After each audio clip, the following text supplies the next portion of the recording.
Sa bawat kwento, may bagong pag-asa at inspirasyon. Samahan natin ang Kwentuhan TV sa paglalakbay sa mga kwento ng kagandahang loob, tagumpay, at pagbabago.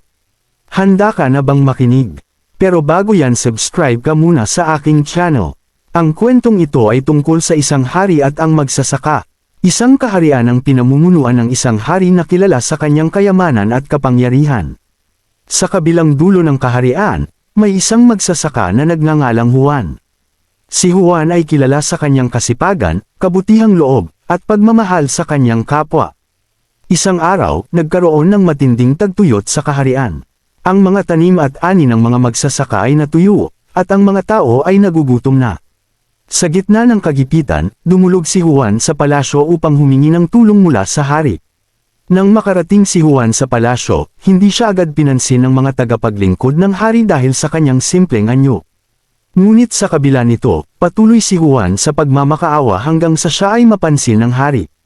Pinakinggan ng hari ang hinaing ni Juan at agad siyang nag-utos na ipamahagi ang mga pagkain mula sa kanyang imbakan sa mga nangangailangan. Sa tulong ng magsasaka, unti-unti nang nakabangon ang kaharian mula sa tagtuyot. Nagpatuloy ang pagtulong ni Juan sa kanyang kapwa at sa proseso, natutunan ng hari ang halaga ng kabutihang loob, pagmamalasakit, at pagiging tunay na leader. Dahil sa kabutihang loob ni Juan, naging magkasundo ang hari at ang magsasaka, at naging mas maunlad at masaya ang buong kaharian.